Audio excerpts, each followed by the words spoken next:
Hi BookTube, welcome to Jackie's Literary Corner. I am Jackie and it's time for 7 on Sunday. The first topic for July, which looking at the topics, that might be the only one I might only be able to do. Because I don't know if I'll be able to come up with answers for the other topics. But this first topic for the first topic of the month is 7 best books of the first half of the year so far, which this is almost the same as my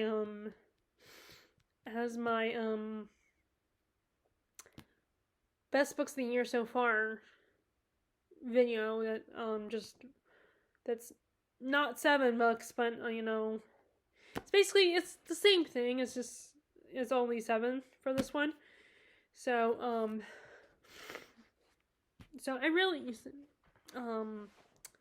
So I can't really refer to because it goes beyond 7 books. So some of those books I don't think are going to be on here. I'm going to talk about. But okay. So the first book is Imaginary Friend by Stephen Chbosky. So first of all, I love this story. I'm just kind of starting to get into horror. Mostly when it comes to horror, I've only watched in the movie format. I haven't read a lot of horror books, so this past year, and last year, I guess, I was trying to get more into horror. First of all, I love that this book focuses on this a mother and her little boy, and explores the theme of good versus evil and religion, and how religion can be I think the biggest people have with organized religion is how controlling it can be. How it can make you feel like, if I'm not a perfect, pure, innocent human being for my whole life, that I'm gonna go to hell. And you see that with one character in particular. I like how I really think Christopher is so adorable in the story, and I like how we see the struggle of his mother. Like, she's trying to do what's best for her son, and she's a voice in her head constantly telling her, if you don't do it this way, you're going to be a bad mother. And that struggle she goes through trying to take care of him on her own, and also at the same time being afraid that her ex-boyfriend is going to show up and take them back. And it's and the whole simple idea of a kid and their imaginary friend, and are they a bad guy or are they a good guy, and is the imaginary friend real or not, a real entity? Because for a little kid, they seem real to them. In the story for Christopher, this imaginary friend is so real, and it's like you could pass off kids being little kids, and they need to exercise their imaginations. But what if it's real, or even if it's not real, they dive so deep that they do believe it and they won't let the imaginary friend go. Especially if it's harming them or they're doing something that will, gets them in trouble. Like, I think in a lot of stories they do have the whole, a kid has an increase in imaginary friend, and a psychologist tells them, oh, well, the kid is trying to get attention from you, or this imaginary friend is the only person they can talk to, and the imaginary friend is their way to express their feelings. I like exploring that, and what if it isn't just something that they're using to psychologically deal with things like they usually. What if this imaginary friend was real? Kind of reminds me a little bit of the movie Hide and Seek with Dakota Fanning and Robert De Niro, and how she has an her mom, I think it's in the beginning of their mom killed herself, and they move to this small town, and she tells her dad about her imaginary friend, and the psychologist here to kind of help his daughter tells him, well, she needs this. Maybe she needs an imaginary friend. And then things turn out to not exactly be what they seem with the imaginary friend. And it kind of reminds me of that in a little bit. It's just a great story. Had me, turning the pages, and I'm glad I bought it. I love it. So book number 2. Oh, and I guess that you're probably gonna notice that both book 1 and 2 that I'm gonna talk about, one of them was used for the freakout tag question of best book of the year so far, and then the other one was used for the book check-in tag. So book number 2 is Engines of Empire by R.S. Ford. So this was first. I don't read a lot of. I haven't read a lot of steampunk. The only series that stand out to me that steampunk that I've actually read is the Leviathan series that takes place during, I think it's World War I. And there's a prince and this girl who's, works with, these machines, and it kind of mixes. Sorry if my voice is really bad or you can't always understand what I'm saying. I still have I still have a cold, so it's starting to go away, I think, and hopefully it will go away soon. But it hasn't gone yet. It's still there. I've been taking Benadryl though, and Zyrtec in the morning and Benadryl at night, so, and I think that is helping. But anyway, so I apologize if my voice doesn't sound that great, or if I keep doing that. What was I saying? So,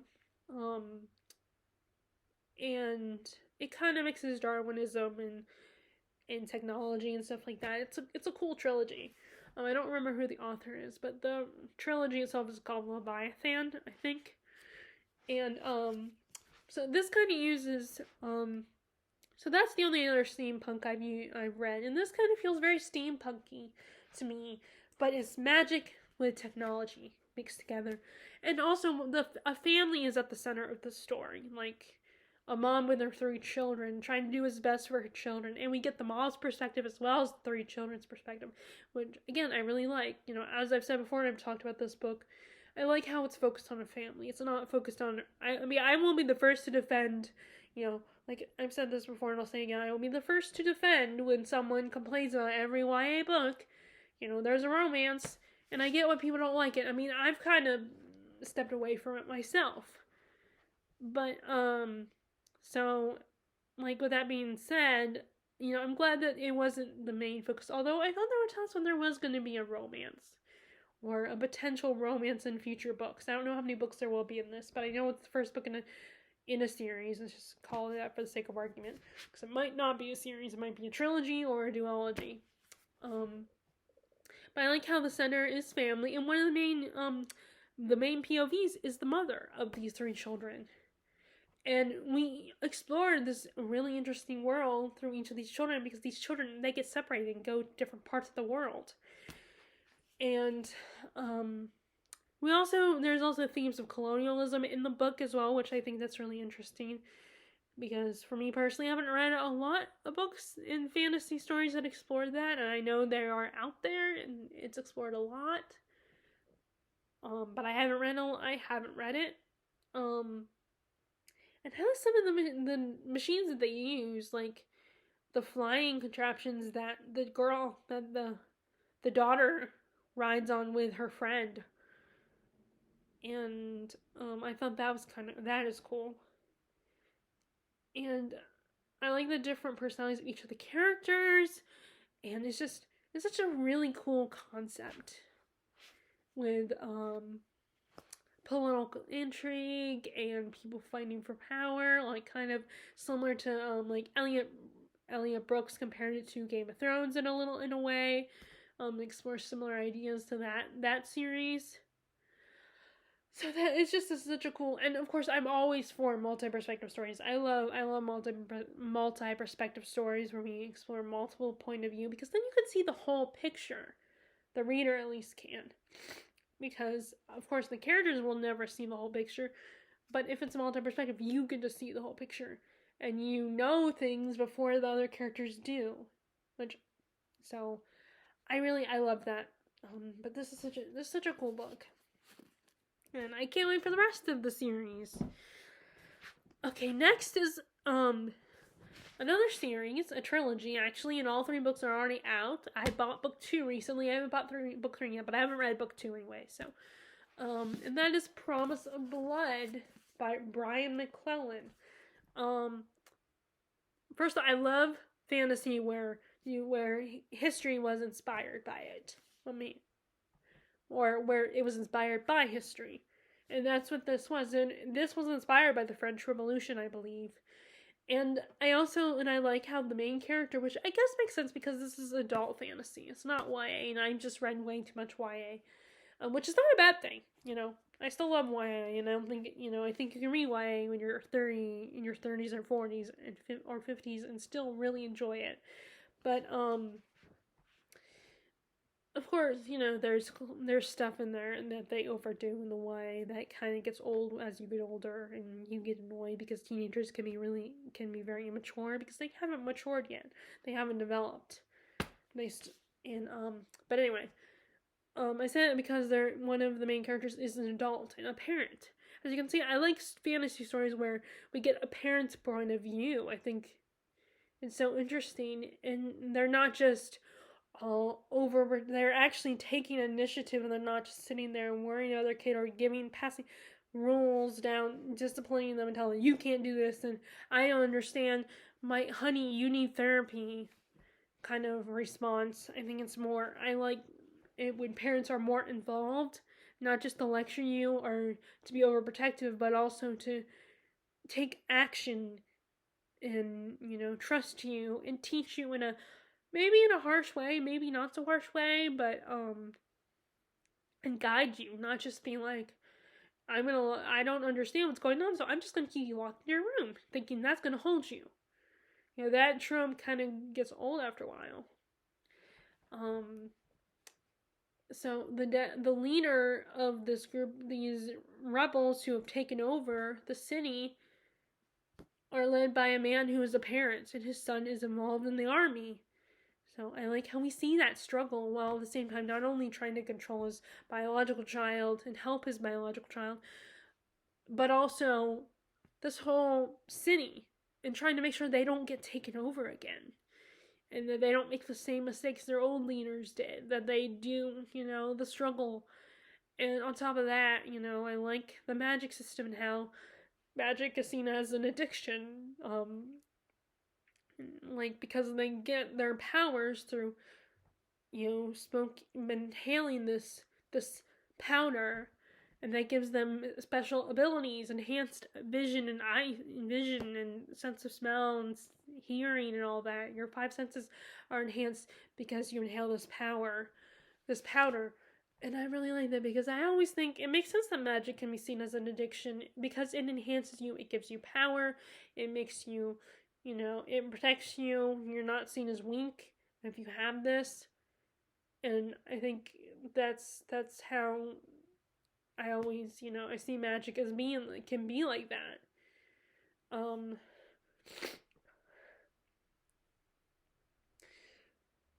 And then it's just it's such an interesting story, like something I wasn't sure if I would like it or not. If I would enjoy it, but I did, and I'm definitely eager to read the other 2 books.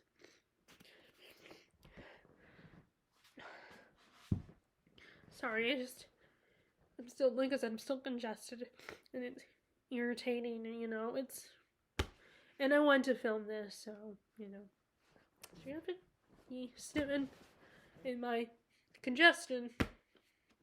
But anyway, okay, so the next one is also part of a trilogy, and the author has written several more books he's written, he has a YA series for one, and then he has a bunch of standalones to go with this particular trilogy. And that's The Blade itself, the first book in the First Law trilogy.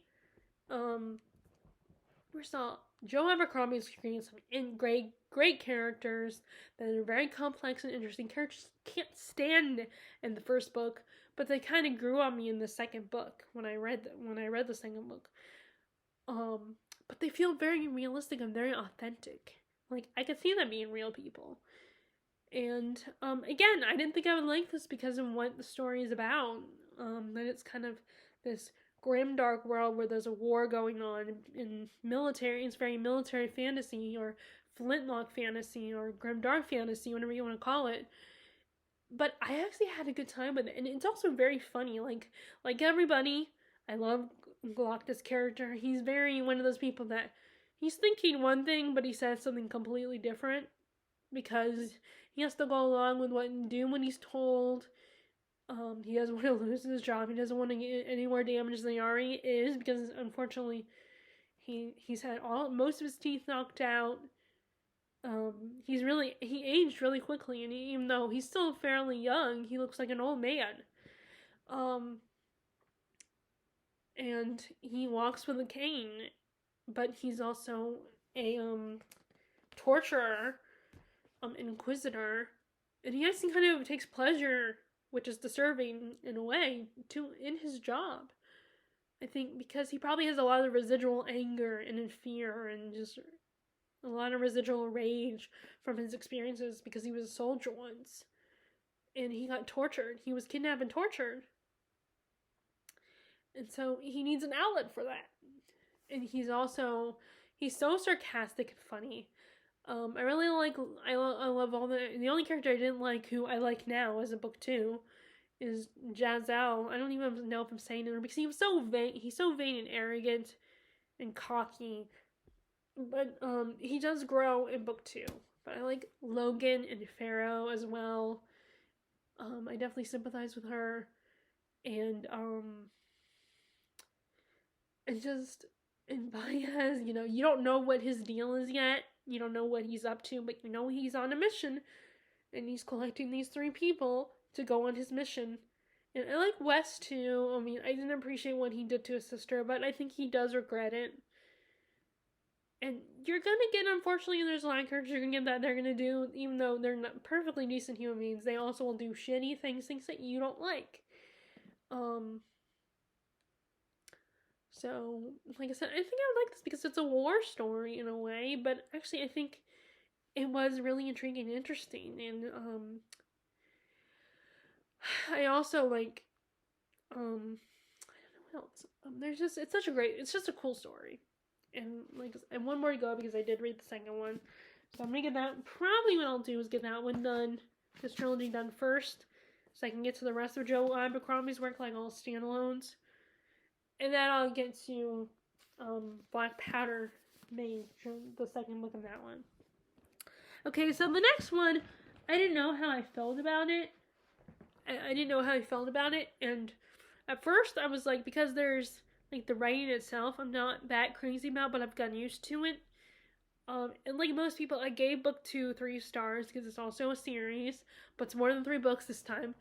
I did give book 2 like everybody else because I did like it, but it's a little bit shorter of a book and still quieter of a story. And I don't like how I'm kind of iffy about the female characters and how they are in book 2. But now, since thinking about it, I think I really did love book 1. Even though before I said I wasn't sure, and I almost DNF'd it. I almost decided to, send it to my donation pile. But I've changed my mind. Sitting with it, I've changed my mind about it.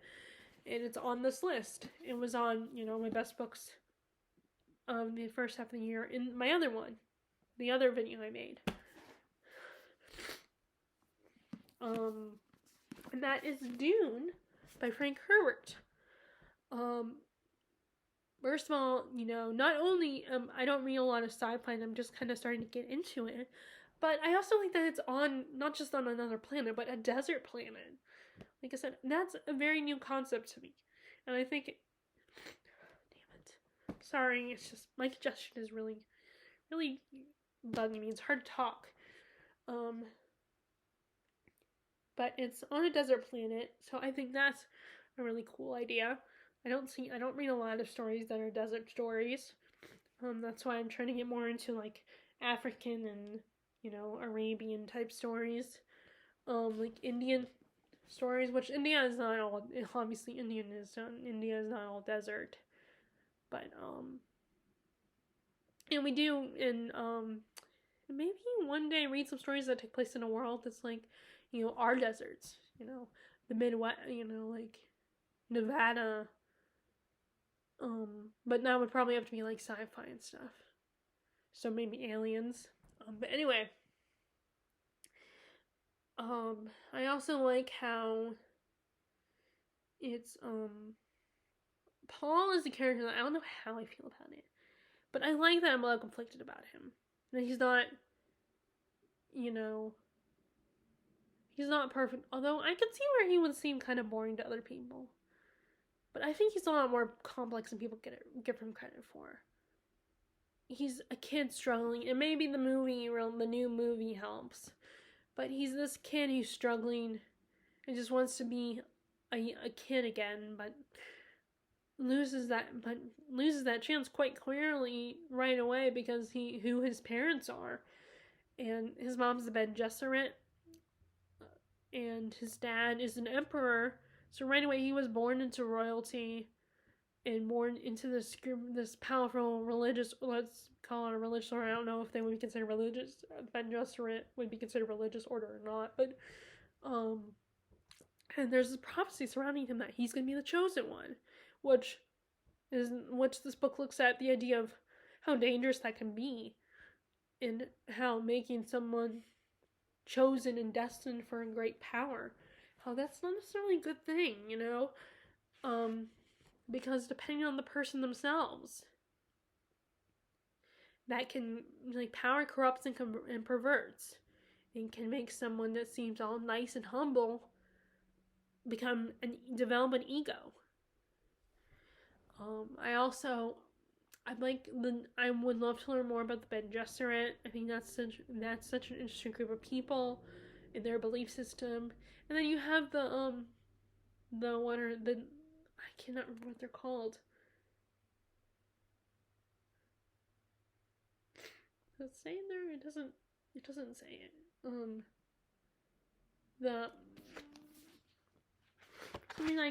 I'm drawing a blank what these people are called.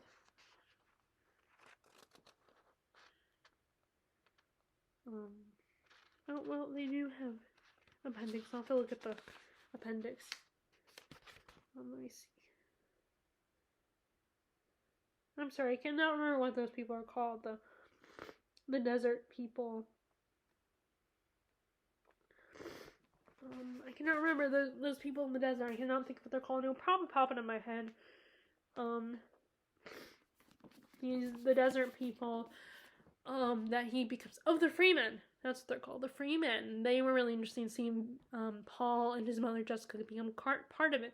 And again, a story with I didn't mean to read a bunch of story novels starting the years that this last year that have to do with that parents playing a major role, but I have expressed wanting that.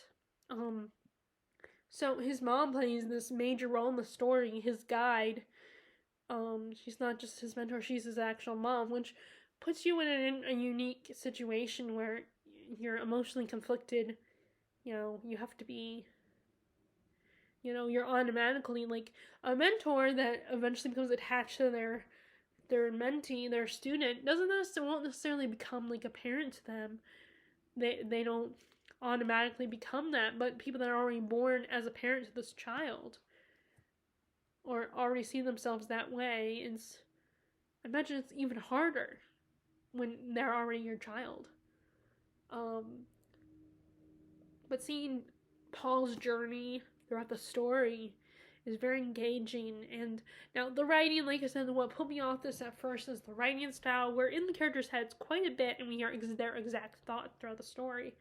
And I get that also in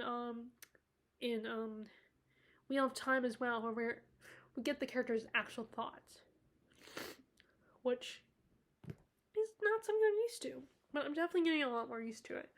And it's just so different, such a different reading experience for me than the kind of books I'm used to. And because even with fantasy, even if it's completely different, unless I deliberately try something in fantasy, like a fantasy war story, something like The Blade itself, or Promise of Blood, I'm not necessarily going to always find anything that's different, even in fantasy.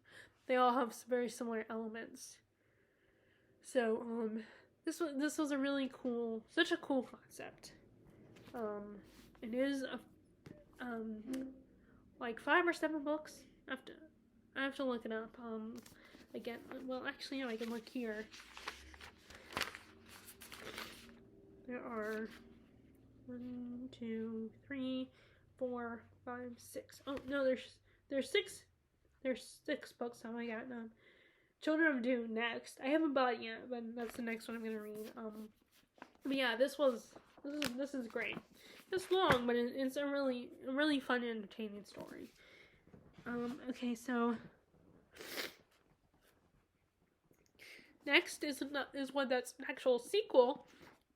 Because I read the first book so long ago, I didn't read it this year.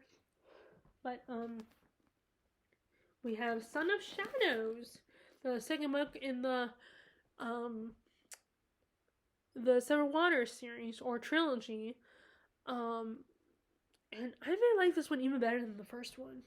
I do need to reread the first one, but this is about Sorka, the main character. This is about Ladlin, Sorka's daughter, and how she, like her mom, is a healer, and she has a brother and a sister, and her sister, despite her parents betrothing her to someone, an older lord from another kingdom they want to form an alliance with through their marriage, her sister has an intimate relationship with a druid boy that shows up with her uncle, and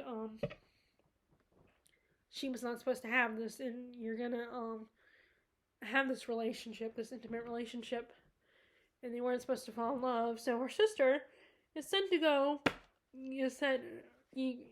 away to go ahead and be betrothed to this other guy, this other lord, and she has Ladlin to go with her. And on her way back, Ladlin ends up getting captured by these group of people. These people are a lot wilder and from her own family, and it turns out they are the same enemy her own friend, who was going to be her betrothed. He fought them and sees them as savages, but they kidnap her because they found out she can heal. So one of their friends who got injured and is dying, she asked them to heal. Of course, their leader is not too keen on this. He doesn't trust her.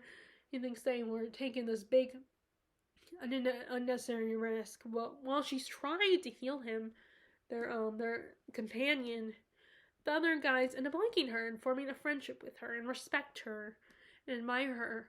But of course, their leader does not. He does not, like I said, he doesn't trust her. He doesn't like her being there, and they're constantly like butting heads with each other. But then when his fellow companions go off on a mission, the two of them are left alone, and they start spending more time together, and end up falling in love. And he finds out that who she is, that she is part of the Seven Waters family, but not before they have a passionate night of lovemaking. And then he finds out and sends her away, and she gets pregnant with his child. But she can't tell anybody, her family and friends, who the baby's father is. The only thing she can do is ask them to help her take care of herself and the baby. So first off, it has the element of forbidden love, which I really like, which the first one did as well. But I like how in this one they can actually communicate. They don't have the trope of not being able to communicate with each other. She can actually talk to them. I like the love interest. He's very much that broody. I act like a douchebag, and when really I'm actually a big softie kind of trope. And I like how we introduce a character in the beginning that seems like he's a nice guy and he's a perfect fit for Ladlin, but it turns out maybe he's not such a nice guy. Like, we introduce that trope as well. And like I said, I love that's a forbidden love story. Once again, Juliette Marillier's writing is beautiful, and like the struggle that Ladlin goes through, trying to be loyal to her family, but loving this man and carrying his child. that struggle she goes through to try to do the right thing, what's right for her and her child, and just the frustration and the angst for this couple, and you want them to just be able to be together, but then you know they can't, because if she tells her family, they might try to kill him and think he took advantage of her, even though she willingly made love to him. It's such a tragic but beautiful story.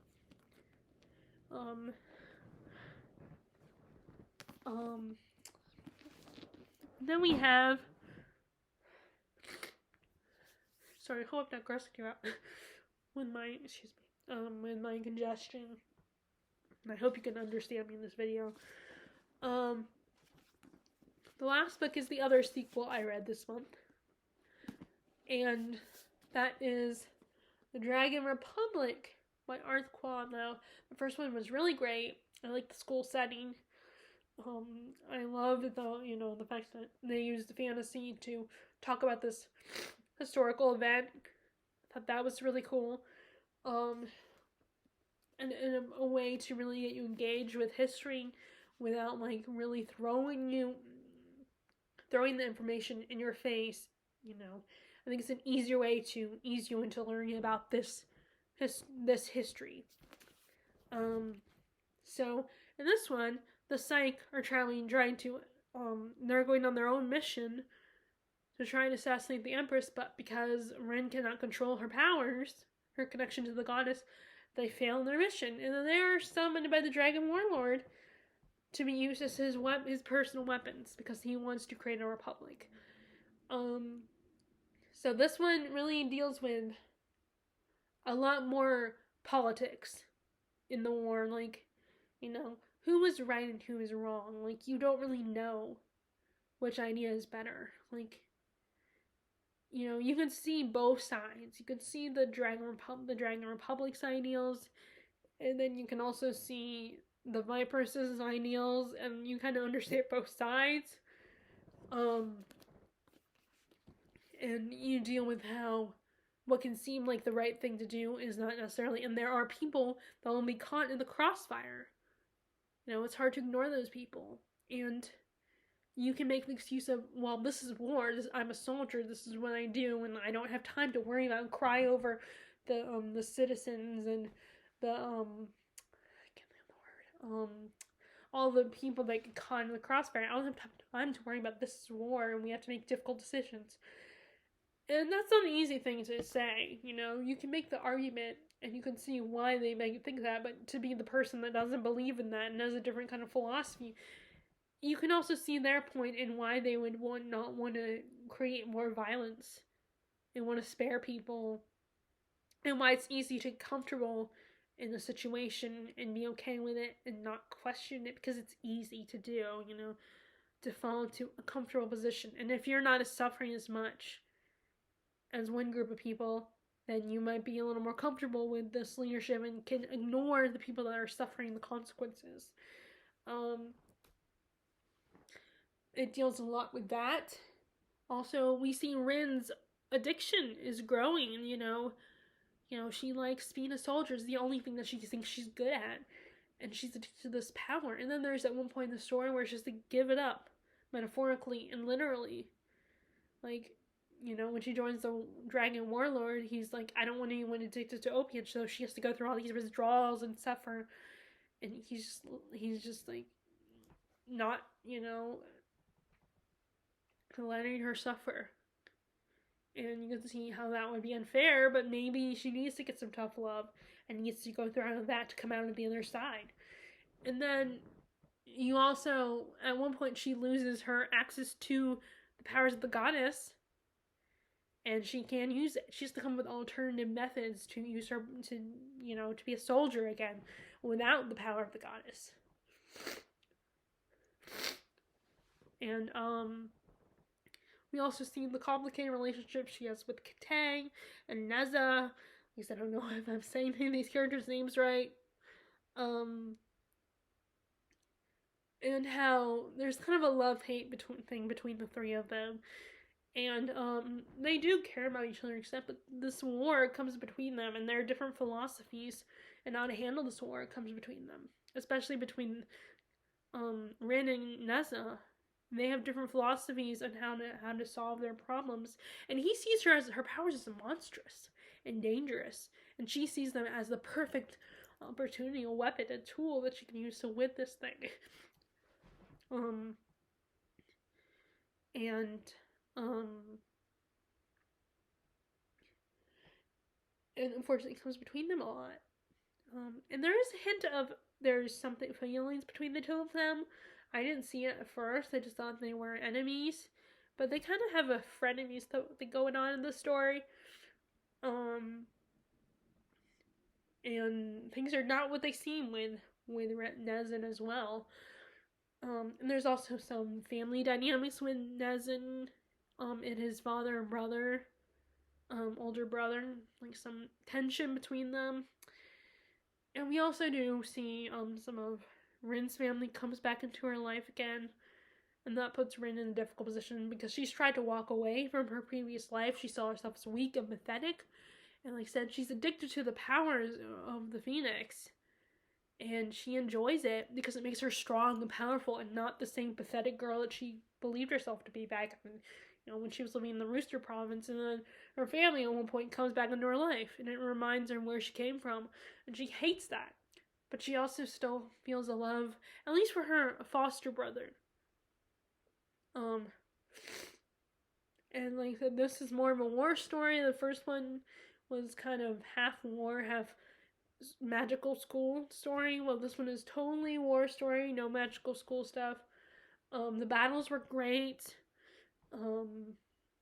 There's a little exploration of communism versus democracy in this, or republic, or whatever you want to call it, in this story. Yeah, it was fun to be back in this world. As dark a story as it is, it's not a fun story. It's not like light and fluffy. It's a very dark story with lots of war and battles and stuff like that, and quite an emotional journey. But it was really cool. Plus, Rin gets wings. As you can tell by the cover, she gets wings at one point, which I think is really cool. But yeah, I had such a fun time with this. And I have one more book, which I hear a lot of people are disappointed by it, but I'm gonna see what will happen. So those are my 7 best books of the year so far. I'll let you know what your 7 best books were. I hope you weren't too disappointed by this video, because it's basically the same as my best books of the year so far video. It's just only 7 books instead of however many books I talk about in that video. But so you can watch either this one or that one. I say most of the same stuff I said about the other books in this one. But like I said, I talk about more books than I might talk about more books than I talk about this one. I haven't looked at that because I don't like watching myself. So you can watch either one of these videos. You don't have to watch best books if you don't want to. Because if you watch this one. Okay, well, despite my discussing congestion sounds, if you like this video, be sure to give a thumbs up, click subscribe if you haven't already, click the bell notification below if you want to be notified when I post the latest videos. And I hope you are enjoying your reading and having a good day and staying healthy and don't have a cold like I do.